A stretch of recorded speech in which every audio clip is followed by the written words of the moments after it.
Na ceia de Natal, minha mãe levantou o copo e disse: "Quero de volta o dinheiro que gastei te criando." Peguei meu celular, transferi $1 para ela e respondi: "Então me devolva os 10 anos em que paguei suas contas." Minha irmã soltou uma risada debochada e disparou: "Não traga mais sua família. Eles são de classe baixa e estão abaixo de mim." Olhei bem nos olhos dela, tomei um gole de vinho e disse: "Um brinde à minha irmã, que agora tem um namorado rico." Depois me levantei calmamente. "Ah, e só para avisar, parei de bancar seus luxos. Nada mais de cartões pagos por mim, de aluguel quitado, ou de transferência emergencial porque você esqueceu a senha. Feliz Natal." Naquela mesma noite, congelei as contas deles, cancelei todos os cartões que estavam no meu nome e bloqueei todo mundo. Era para ser um jantar natalino comum. Daqueles em que alguém queima os pãezinhos, o cachorro rouba uma fatia de presunto e todo mundo finge, por algumas horas, que somos uma grande família feliz. Mas, naquele ano, a única coisa que eu não consegui engolir foi minha paciência. Eu ainda estava na metade da taça quando minha mãe se levantou com um copo na mão e pigarreou. "A família", disse com aquele sorriso forçado que ela sempre usava antes de soltar uma crueldade e chamá-la de tradição. "E as crianças que criamos, mesmo que cresçam ingratas. Quero de volta o dinheiro que gastei com vocês." A sala ficou em silêncio. Garfos congelaram no ar. Minha tia parecia que ia engasgar com o purê de batatas, e meu irmão Greg, sempre mestre em mudar de assunto, de repente ficou profundamente interessado no molho de cranberry. Eu não hesitei. Peguei o celular, abri o aplicativo do banco, e fiz a transferência de $1. Depois ergui o copo. "Pronto", disse. "Agora me devolva os 10 anos que passei pagando suas contas." O suspiro coletivo foi tão alto que parecia parte de uma peça ensaiada. Mas eu ainda não tinha terminado. Do outro lado da mesa, minha irmã revirou os olhos. "Sério? Você vai trazer esse drama de novo?" zombou, ajeitando o cabelo impecavelmente cacheado. "Sua família é de classe baixa. Estão abaixo de mim." Olhei fixamente para ela, tomei um gole lento de vinho e falei: "Um brinde à minha irmã, que acha que ter um namorado rico a transformou em realeza." Depois levantei da mesa. "E só para deixar claro, acabou. Não tem mais crédito, não tem mais aluguel pago, não tem mais transferência secreta porque você esqueceu a senha. Acabou. Feliz Natal." Saí. Naquela noite, congelei as contas de todos, cancelei os cartões que eu mesmo tinha emitido, e bloqueei todos os contatos. Eu costumava acreditar que, se você desse o suficiente, as pessoas parariam de pedir. Foi o que me convenci da primeira vez que paguei a fatura do cartão da minha mãe, só para ela conseguir respirar. Eu tinha 24 anos. Ela me ligou chorando, dizendo que não conseguia dormir, que os cobradores não davam trégua. Eu tinha 2 empregos e mal conseguia pagar meu próprio aluguel, mas mesmo assim transferi $2.000, sem pensar 2 vezes. Ela não disse obrigada. Ela disse: "Já era hora de você se impor como homem." Isso deveria ter sido meu sinal de alerta. Mas, em vez disso, foi o começo de um padrão. Paguei pela geladeira nova quando a deles quebrou. Paguei pela emergência do encanador. Pelo licenciamento do carro. Pela mensalidade do Greg quando ele não estava nem perto de querer trabalhar, só queria se encontrar. E quando ele largou a faculdade 3 semestres depois, adivinha quem bancou o aluguel dele enquanto ele se reorganizava? Isso mesmo. Eu. Comprei o primeiro carro da minha irmã. Não porque queria, mas porque nossa mãe me ligou chorando, dizendo que não podia deixar a Raquel andar por aí parecendo uma perdedora. Quando sugeri que ela arrumasse um emprego, a voz da minha mãe ficou gelada. "Ela não é como você. Ela merece coisa melhor. Merece coisa melhor." Essa frase ficou presa na minha garganta como uma espinha de peixe por anos. Porque, aparentemente, eu merecia viver num cubículo, comer feijão enlatado e colar meus sapatos com fita adesiva. Todo mês, eu olhava meu saldo bancário e mandava centenas, às vezes milhares, só para manter a luz da casa da minha família acesa. Diziam que era temporário. Durou 10 anos. Paguei pelo falso negócio da minha irmã, uma padaria vegana que nunca saiu do papel, financiava as emergências emocionais dela, como aquela viagem com as amigas depois que ela teve um colapso com o fim do namoro. A tal emergência incluiu resorts de frente para o mar e brunches com champanhe em Miami. Ela postou tudo no Instagram com a hashtag cura. Enquanto isso, eu pulava refeições para não atrasar minha hipoteca. Mas fiquei calado. Entrei na brincadeira. Me convenci de que era isso que lealdade significava, que era isso que amor de verdade fazia, até aquele verão. Foi quando descobri que minha mãe andava dizendo para todo mundo do clube do livro que eu só estava devolvendo o que ela fez por mim. Que eu não estava ajudando por carinho, mas pagando uma dívida. Como se comida e teto durante a infância fossem parte de um contrato que agora eu estava cumprindo. E o pior. Ela falava com orgulho. Se gabava. Meu filho me dá $500 por mês porque sabe o que eu sacrifiquei por ele. Nenhuma palavra sobre ela ter acabado com minhas economias por causa do vício em jogo em 2019. Nenhuma menção aos $7.000 que enviei quando ela, sem querer, virou fiadora do carro de um namorado que desapareceu sem pagar nada. Eu estava sendo apagado em tempo real, transformado em uma carteira viva. Um caixa eletrônico ambulante, cuja única função era financiar os caprichos e as decisões ruins da minha família. E minha irmã? Ela mal levantava os olhos quando eu entrava num cômodo, mas sabia mandar mensagem quando o aluguel atrasava. Ou quando precisava de ajuda com o retiro de networking dela. Uma vez, ela escreveu: "Você pode pagar minha sessão de cílios? Vou ver os pais do Dererick neste fim de semana. Preciso causar boa impressão." Eu paguei.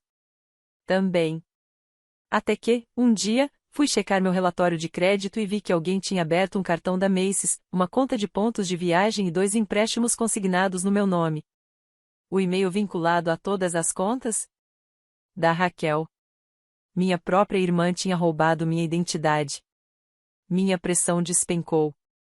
Fiquei paralisado. Peguei o telefone e liguei para ela. Ela atendeu no meio do dia. "Ei, posso te ligar depois? Tô no Brant. Você abriu 3 linhas de crédito no meu nome?" Silêncio. Depois: "Ai, meu Deus, calma. Eu só precisava de uma ajudinha para minha viagem para a Europa. Você tem um crédito ótimo." Não achei que fosse notar. Não achei que eu fosse notar. Foi nesse instante que algo dentro de mim quebrou. Não era mais só sobre dinheiro. Era sobre tudo o que eles me tiraram e tudo que eu permiti. Minha dignidade.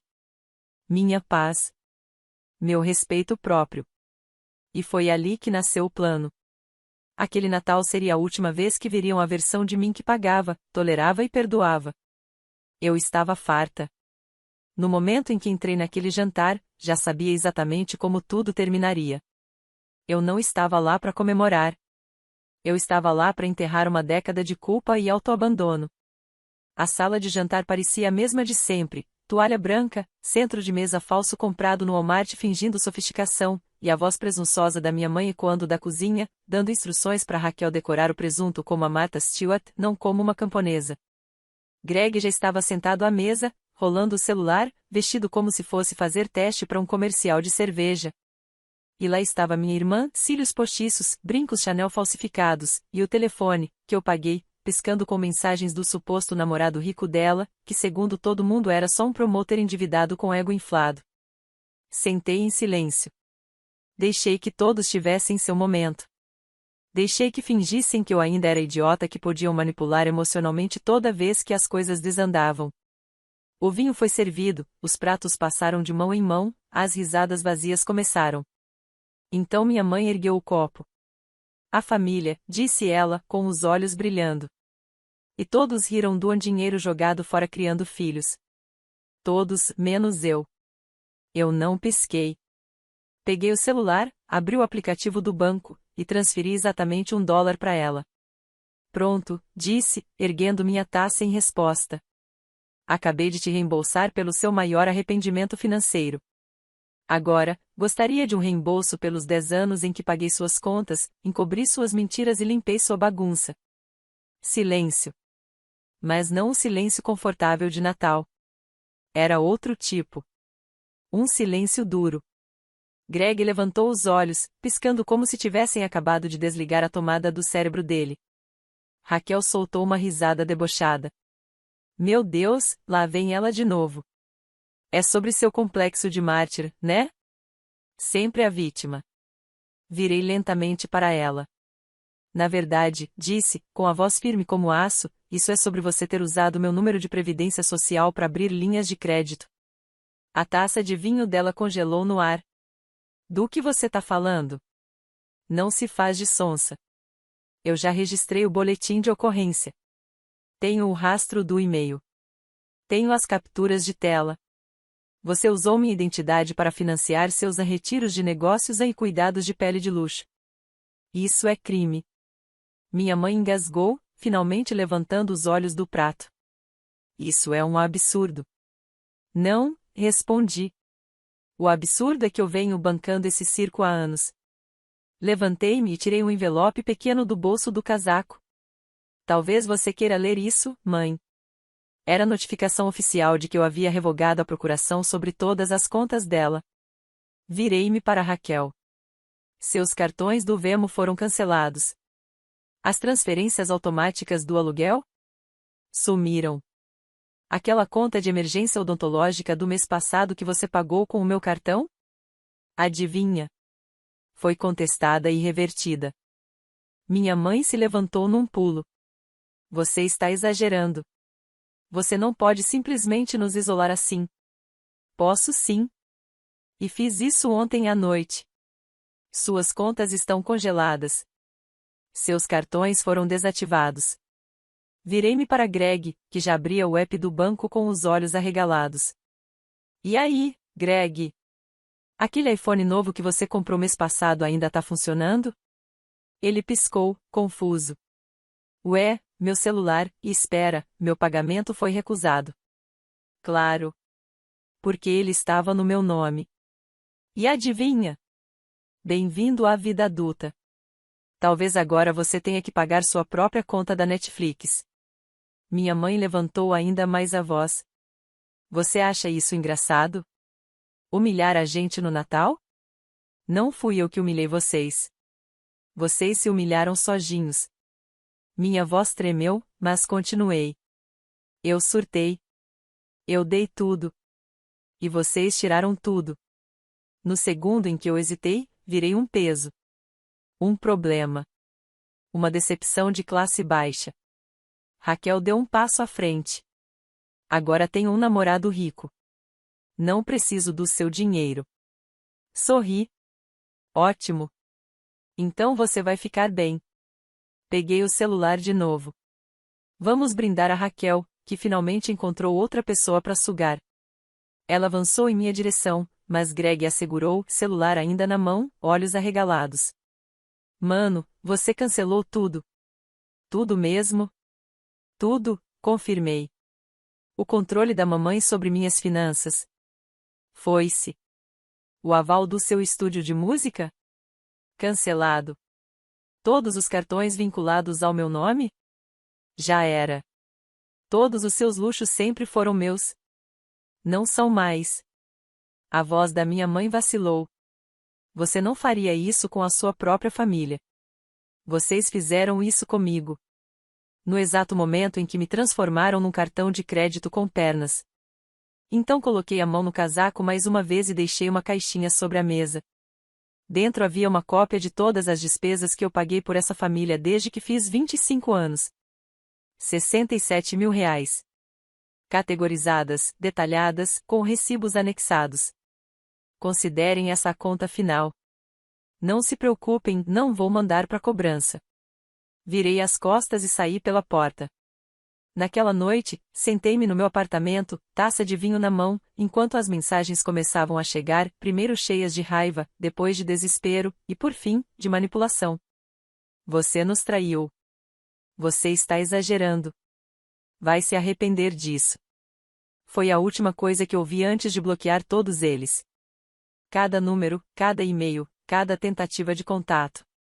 Cortei qualquer laço com o mundo que eles haviam sugado até secar.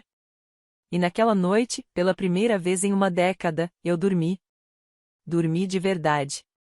Porque, pela primeira vez, eu não era o alvo fácil de ninguém. Eu estava livre. As pessoas acham que depois de explodir sua própria família durante o jantar de Natal, você vai se arrepender. Que vai sentir vergonha. Que talvez perca 1 ou 2 noites de sono, se perguntando se foi longe demais. Não aconteceu. Acordei na manhã seguinte na minha cama, no meu apartamento, com paz. Nenhuma ligação para retornar. Ninguém exigindo uma transferência urgente para o Andia de Espada Raquel, ou para o seguro vencido do carro do Greg, ou para consertar mais um vazamento no telhado da minha mãe. Era silêncio. Mas não aquele silêncio sufocante. Era o tipo de silêncio que cura. Pela primeira vez em anos, meus ombros não carregavam uma hipoteca emocional de 200.000 toneladas. Naquele dia, fui caminhar. Só eu, o ar frio, e a deliciosa consciência de que eu não devia mais nada a ninguém. Meu celular quebrou. Troquei o número. Não atendi chamadas antigas. Mais tarde, vi que tinha uma caixa postal. Era a Raquel, gritando. Você é um monstro. Você tem ideia do que fez com a gente? A mamãe não para de chorar. O Greg teve que pedir dinheiro emprestado para a namorada, e eu tive que cancelar minha sessão de preenchimento de cílios. Egoísta. Eu ri. Alto. Daquele tipo de riso que vem da barriga. Eu não ria assim há anos. Mais tarde naquele dia, recebi um e-mail de uma agência de cobrança endereçado a Raquel, mas encaminhado por engano para minha conta antiga. Aparentemente, um dos cartões que ela abriu em meu nome havia estourado. Espetacularmente. Taxas, juros, multas, tudo se acumulando como uma avalanche. Eles estavam me procurando. Pena que ela não era mais eu. Enviei à agência o relatório de fraude, o boletim de ocorrência e os dados do meu advogado. E então bloqueei a agência. Bloqueei também o novo número dela. Ficha limpa. Nas semanas que se seguiram, as consequências os atingiram como um trem desgovernado. Greg teve que voltar a morar com a mamãe. O contrato de locação dele foi encerrado quando o proprietário descobriu que o fiador, eu, havia retirado a responsabilidade financeira. Ele tentou conseguir um emprego. Durou 3 dias. Depois postou no Instagram sobre ambientes tóxicos e a importância dos dias de saúde mental. Mamãe penhorou algumas joias. Eu sei porque uma das amigas da igreja dela me mandou mensagem no Facebook. Acabei de ver sua mãe vendendo a pulseira de pérolas na frente do centro comunitário. Ela está bem? Respondi, ela finalmente está aprendendo o que é fazer um orçamento. E foi bom. Quanto a Raquel, o namorado a ri quando ela terminou tudo. Aparentemente, ela tentou usar o cartão dele para reservar um quarto de hotel em Miami depois que o dela foi recusado. Ele recebeu o alerta de fraude e terminou com ela na hora. Uma semana depois, ela me mandou mensagem de uma conta descartável. Só me diz por quê, ela escreveu. Por que agora? Não respondi. Em vez disso, doei $100 para um abrigo de mulheres, em nome dela. Deixei que, pelo menos uma vez na vida, ela contribuísse com algo útil. Mas a verdadeira mudança não foi a queda deles. Fui eu. Fui eu quem finalmente se levantou. 2 semanas depois daquele Natal, me inscrevi para uma vaga que há anos eu tinha medo de tentar. Um emprego de consultoria em Seattle, o triplo do salário, trabalho remoto, chance real de crescimento. Consegui. Em 1 mês, me mudei para o outro lado do país. Nova cidade. Novo lar. Nenhum rastro deles. Comprei um apartamento de 1 quarto com vista para a Bahia. Decorei do meu jeito, com aquilo que minha mãe sempre chamou de desperdício de dinheiro, a arte nas paredes, prateleiras cheias de livros, um sofá de couro que só eu sentava. Cheirava a liberdade. Entrei para uma academia. Fiz um curso de fotografia. Dormi 8 horas por noite, pela primeira vez em mais de uma década. Conheci pessoas que gostavam de mim pelo que eu sou. Não pelo que eu podia dar. Não pela minha conta bancária. Não por preencher algum buraco emocional no caos da vida delas. E foi aí que eu percebi, de verdade. Eu não estava mais com raiva. Nem amargurada. Eu estava apenas cansada. Porque quando você passa a vida inteira tentando provar seu valor para pessoas que estão decididas a te entender mal, a primeira coisa que você perde é a si mesma. E eu me perdi entre alertas de cheque especial, transferências de última hora, ligações chorosas e culpa. Agora, eu tinha espaço. Um mês depois da mudança, recebi uma mensagem de Greg. Simples. Agora eu entendo. Sem súplicas. Sem acusações. Apenas 5 palavras. Não respondi. Mas deixei a mensagem sem abrir, só para ele saber que eu vi. Naquela mesma semana, recebi uma carta escrita à mão da minha tia. Uma das poucas na família que nunca me pediu perfume, ou passagem, ou dinheiro. Não sei o que aconteceu, ela escreveu, mas ouvi seu lado e queria dizer: você fez a coisa certa. Estou orgulhosa de você. E terminou com: às vezes é preciso um colapso para permitir a reconstrução. Emoldurei aquela carta. Coloquei acima da minha escrivaninha, ao lado de uma foto que tirei da janela do meu novo apartamento, o sol nascendo sobre a baía. Sem gritos. Sem drama. Sem dívidas.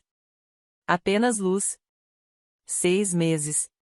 E, finalmente, eu. Quanto tempo se passou desde que deslizei meu telefone pela mesa, transferi $1 para a conta da minha mãe e disse em voz alta: agora me devolva os 10 anos que passei pagando suas contas. Não houve gritaria, nem pratos voando, nem uma saída dramática. Só o som seco e real de uma família percebendo que a carona grátis tinha acabado. E meu coração? Pela primeira vez em anos, batia em paz, calmo, estável. Aquele $1 foi mais do que uma transação. Foi libertação. Foi o recibo simbólico que dizia: encerrado. Acesso revogado. Jogo terminado. Desde então, não tive mais contato com eles. Diretamente, não. Vi um story da Raquel uma semana depois. Uma selfie borrada no espelho de um banheiro qualquer, com a legenda: algumas pessoas só são leais até o dinheiro acabar. Greg soltou um tweet vago. Não dá pra confiar em ninguém. Até o sangue vir às costas. E minha mãe? Atualizou o status do WhatsApp para: filhos ingratos são uma maldição de Deus. Perfeito. Deixem que se afoguem no próprio ressentimento. Deixem que fiquem com o silêncio que, por anos, me foi negado e que eu finalmente dei de presente a eles. Porque eu? Nunca estive melhor. A primeira semana sem eles foi surreal. Meu celular em silêncio. Minhas contas intactas. Meu nome limpo, desvinculado de aluguel, de contas vencidas, de emergências inventadas. Nos primeiros dias, confesso, ainda olhava o telefone com receio. Esperando algum desastre. Um chamado. Mas nada veio. Nada deu errado. A única coisa que sumiu foi o barulho. E o sangramento constante de energia e paz que eu não sabia que estava perdendo. Então, me sentei dentro do silêncio. E comecei a me curar. Aceitei aquela oferta de emprego que vinha adiando há anos. Porque a minha mãe precisava de mim por perto. Porque a Raquel estava instável. Porque o Greg estava tentando começar alguma coisa. A vaga ainda estava lá. E agora com salário maior. Disse sim. Mudei para uma cidade onde ninguém sabia meu nome, meu histórico, meu saldo bancário. Onde ninguém me via como uma tábua de salvação ambulante. Comprei um pequeno apartamento. Paredes brancas. Janelas altas. Nenhum fantasma. Mobiliei tudo com o meu dinheiro. Sem sofá herdado. Sem louça emprestada. Só eu, meu gosto, meu espaço. E pela primeira vez em muito tempo, acordei sem medo do dia. Sem ligações da minha mãe às 6 da manhã pedindo para eu pagar a conta de gás. Sem mensagem da Raquel. Você pode me mandar um Venmo de $80 rapidinho, logo depois de postar uma selfie no salão. Sem Greg dizendo: cara, tô numa situação difícil, 3 dias depois de eu ter pago a internet dele. Só silêncio. E liberdade. Pessoas que nunca foram usadas não entendem a euforia de não serem mais necessárias. Eu costumava achar que queria ser necessário. Achei que ser a responsável me fazia nobre. Hoje, sei que tudo o que eu precisava era ser livre. Mas agora eu entendo, o que eles precisavam nunca foi amor. Era acesso. Ao meu tempo, ao meu dinheiro, à minha culpa. Eles chamavam isso de família. Mas era dependência, disfarçada de lealdade. E eu alimentei isso por tempo demais, até que parei. Até que cortei todos os laços. Sinto falta deles? Não. Sinto falta da ideia deles. Da versão fantasia. Aquela onde minha mãe não era passivo-agressiva nem controladora. Onde Raquel era doce, grata, humana. Onde Greg fazia parte dele, em vez de tratar a vida como uma festa cujo ingresso eu sempre tinha que bancar. Mas essa família nunca existiu. A real foi aquela que me chamou de egoísta no instante em que eu disse não. Essa, eu não sinto falta. Na maioria dos dias, nem penso neles. E quando penso, é com a clareza que se sente depois que a febre baixa. Porque foi isso que era. Uma doença. Uma ilusão que me ensinaram a chamar de amor. Mas agora, eu sei a diferença. Agora, eu me protejo como ninguém nunca fez por mim. Às vezes, ainda olho para aquela transação. Aquele $1.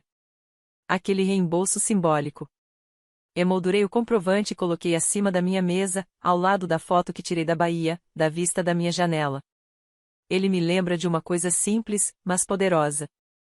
Você não precisa se queimar só porque sua família gosta do calor. Você não precisa se destruir emocional, financeira ou espiritualmente por pessoas que nunca vão te agradecer. Você não tem que ficar só porque compartilham o seu sobrenome. Eu dei a eles uma década. Em troca, recebi culpa, chantagem emocional e silêncio nos momentos em que precisei de cuidado. Dei tudo. Agora, não dou mais nada. Nem mesmo a gentileza de uma segunda chance. Porque às vezes, o encerramento não vem em forma de abraço. Às vezes, o encerramento é $1 e uma porta trancada. Que nunca mais se abre.